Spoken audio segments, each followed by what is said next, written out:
온라인 강좌로 만나 뵙게 되어서 반갑습니다. 코로나19로 인해서 교실에서 만나야 되는데 안타깝게도 이렇게 온라인으로 만나 뵙게 되었어요. 저는 물리학 2를 가리키게 된 이양희입니다. 앞으로 여러분들하고 1년 동안 물리학 2를 가지고 공부를 하게 됐습니다. 오늘은 첫 시간인데 물리학 1에서도 배웠으리라고 생각하는 힘의 합성, 벡터와 스칼라에 대해서 알아보도록 하겠습니다. 우선 벡터와 스칼라, 힘의 합성에 대해서 간단하게 알아보겠습니다.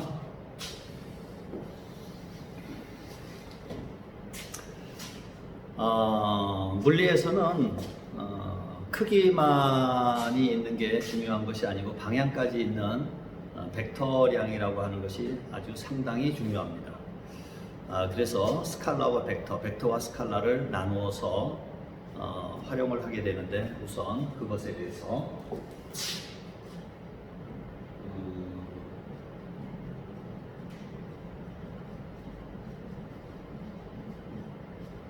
스칼라부터 잠깐 알아보겠습니다. 스칼라는 물리에서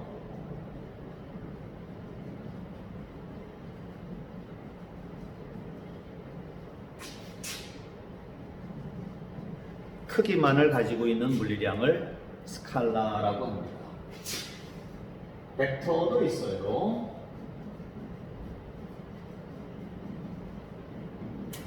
벡터는 크기에다가 방향을 갖는 물리량을 벡터라고 합니다. 우선 스칼라부터 잠깐 볼게요. 스칼라의 종류를 물리에서 나오는 이 종류를 한번 알아보면 거리, 속력, 일, 에너지, 시간, 열, 등등 이런 것들이 다 스칼라고요. 벡터를 볼까요? 벡터는 물리에서 고등학교 시간에 배우는 벡터는 총 8가지가 있습니다. 이 벡터 8가지를 기억하고 나머지는 다 스칼라다라고 생각을 하면 돼요. 그러니까 스칼라는 너무 많으니까 물리에서 쓰이는 벡터량 8가지만 기억하고 나머지를 스칼라라고 생각하는 게 훨씬 편하겠네요. 벡터는 8가지가 변이, 속도, 가속도, 힘, 그리고 운동량, 충격량, 그 다음에 전기장, 자기장, 이렇게 8가지가 있습니다. 이 8가지를 여러분들이 기억하면 좋겠고요. 이 8가지를 다 배우면 이제 고등학교에서 물리는 다 끝납니다. 물리학 1 시간에 여러분들은 변이, 속도, 가속도, 힘, 운동량, 충격량까지 다 배웠으리라고 생각을 합니다. 물리학 2에서는 이것들을 이용해서 활용을 하고 쓰임새에 대해서 알아보면 되겠습니다. 우선 간단하게 스칼라가 뭔지부터. 스칼라라고 하는 것은 누군가 물어봐요. 야, 스칼라가 뭐야? 벡터가 뭐야? 라고 이야기하면 한마디로 정답을 내릴 수 있습니다. 스칼라가 뭘까요? 그러면 우리는 이렇게 생각하면 돼요.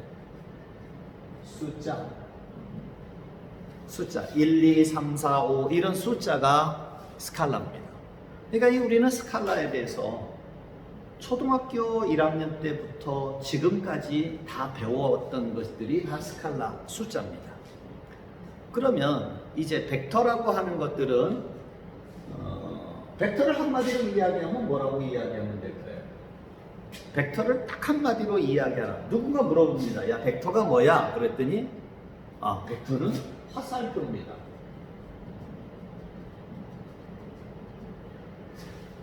벡터가 화살표입니다. 이렇게 말하면 뭐 정확한 정답이에요. 정확한 정답입니다. 그럼 벡터가 화살표, 화살표가 벡터. 근데 이 벡터가 고등학교에서 배우는 벡터부터 시작해서 대학교 가서 배우는 벡터까지 이게 벡터가 그리 만만치가 않습니다.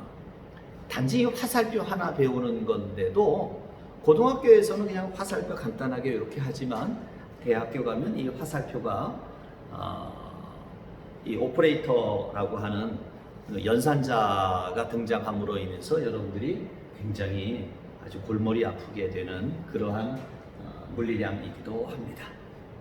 물론 이 벡터는 수학에서도 나오고 과학에서도 다 같이 나오게 됩니다.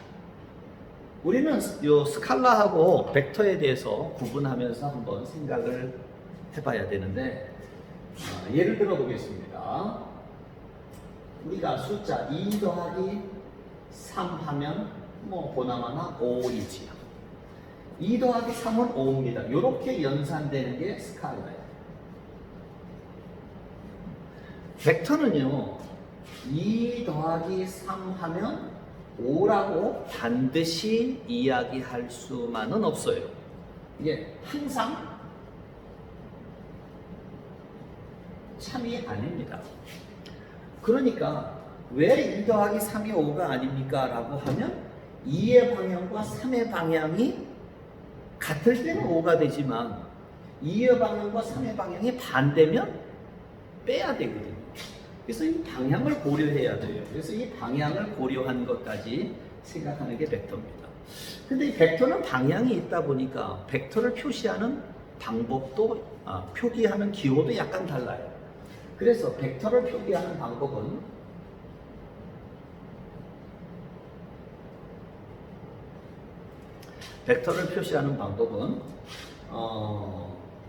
A 벡터, B 벡터. 그래서 문자 위에다 이렇게 화살표 표시를 합니다.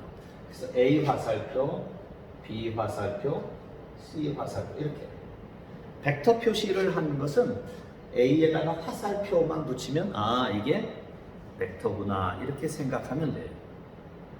화살표가 없으면 어떻게 합니까?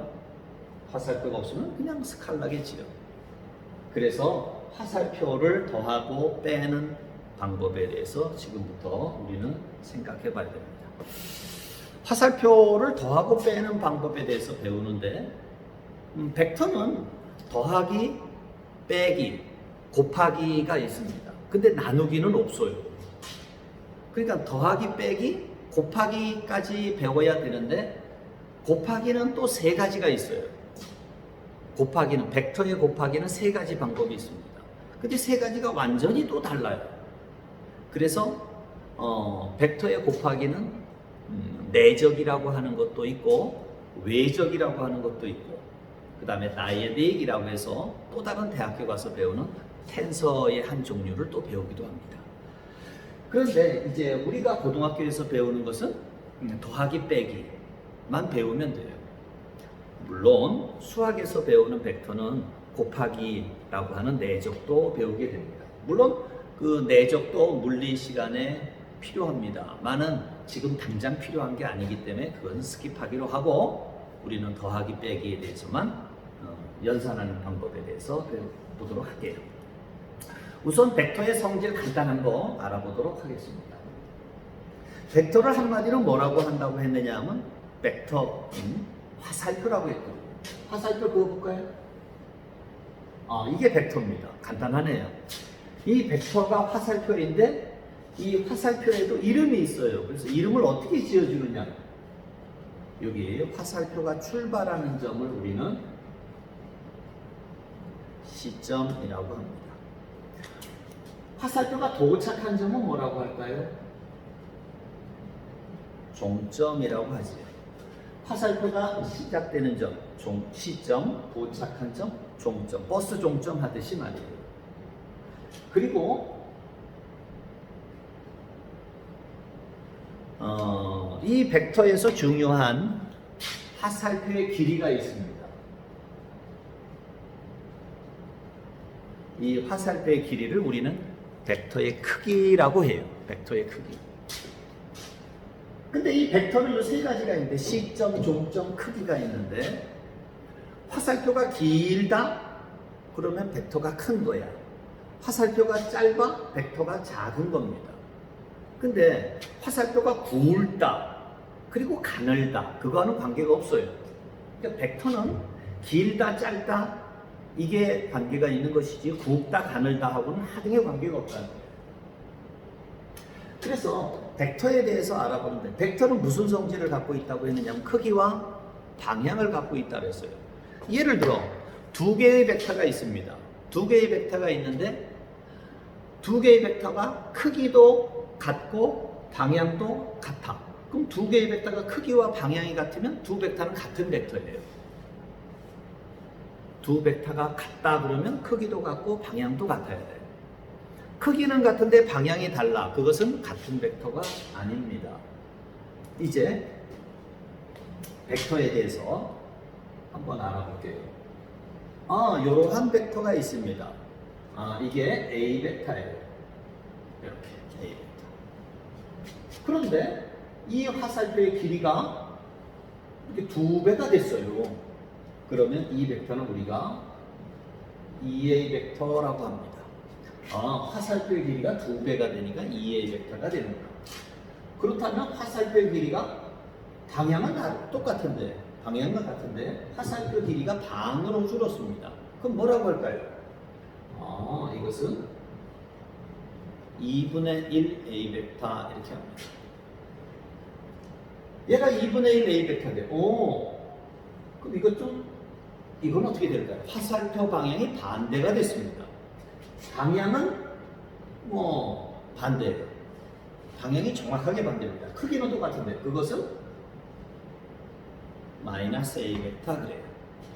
그렇다면 길이가 2배인데 방향이 반대입니다. 이건 뭐라고 해야 될까요?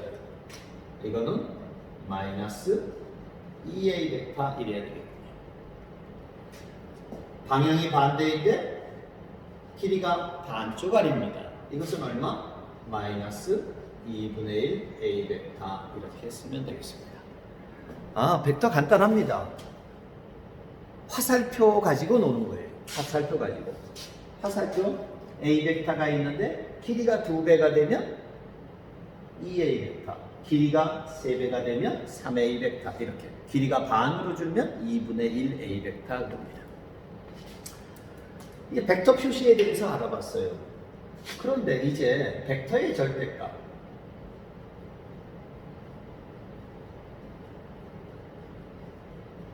벡터의 절대값. 그러니까 A라고 하는 벡터의 절대값이 이렇게 씌워져 있습니다. 이것은 무엇을 나타낼까요?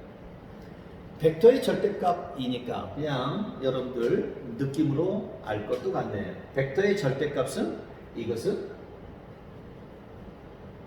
벡터의 크기가 되겠습니다. 벡터의 크기는 뭐하고 똑같아요?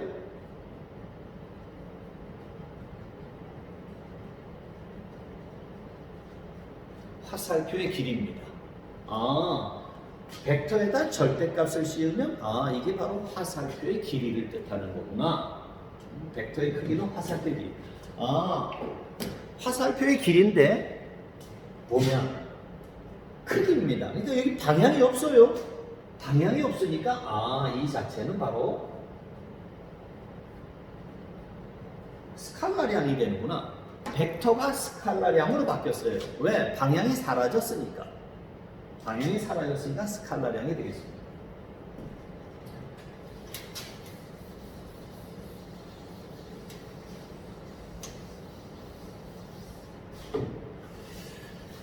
벡터에 대해서 이제 알아보는데 벡터 더하고 빼는 방법에 대해서 한번 알아보겠습니다. 첫 번째, 벡터를 더합니다. 벡터를 더하는데 더하는 방법이 두 가지가 있습니다. 첫 번째, 삼각형법.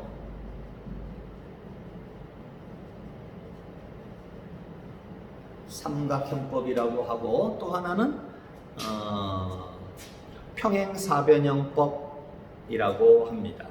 우선 삼각형법에 대해서 알아볼게요.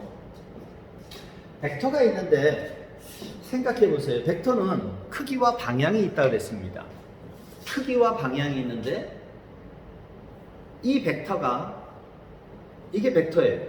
여기가 시점, 여기가 종점, 이렇게 가는 벡터가 있습니다. 근데 이 벡터는 움직여 다녀도 돼요. 다 똑같은 벡터입니다. 단지 크기와 방향이 변하면 안 되겠지요. 그래서 여기 A라고 하는 벡터가 있는데 이렇게 가도 A 벡터, 이렇게 가도 A 벡터, 내려가도 올라가도 어디로 가도 A 벡터입니다. 단지 이 벡터가 이렇게 방향이 바뀌어요. 그럼 A 벡터가 아니야.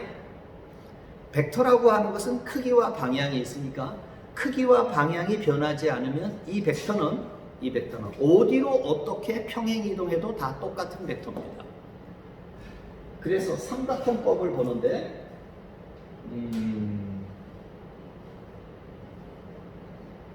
여기 A라고 하는 벡터가 있다고 합시다. 그 다음에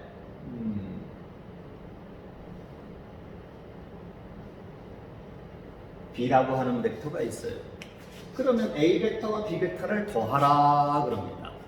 A 벡터와 B 벡터를 더하라. 어떻게 더하나? 여기 이름처럼 삼각형법입니다. 그럼 삼각형을 만들면 되는데 어떻게 만드느냐 하면 이렇게 해요.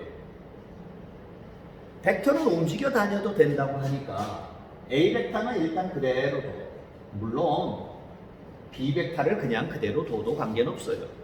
대신에 A 벡터가 이렇게 가만히 있으면 B 벡터를 옮기는데 어떻게 옮기느냐면 B 벡터의 여기가 시점, 여기가 종점이지요.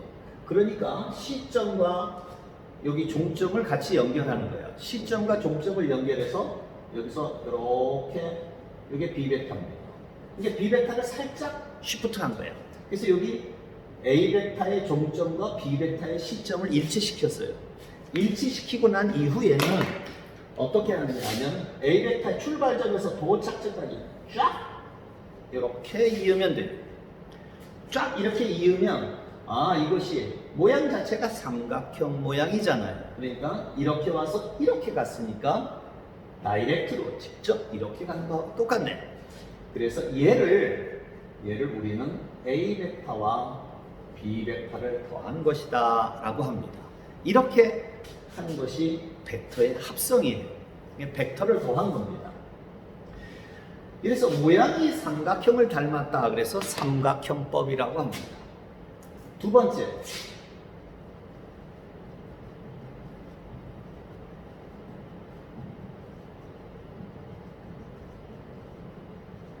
평행사변형법을 보겠습니다.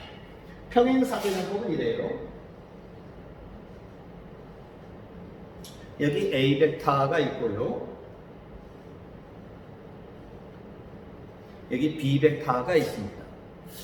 A 벡터와 B 벡터를 더하는데 아까는 어떻게 했느냐면 삼각형법에서는 B 벡터의 시점을 A 벡터의 종점에다가 일치시켜서 삼각형 모양을 만들었는데 이제는 시점끼리 일치시킵니다.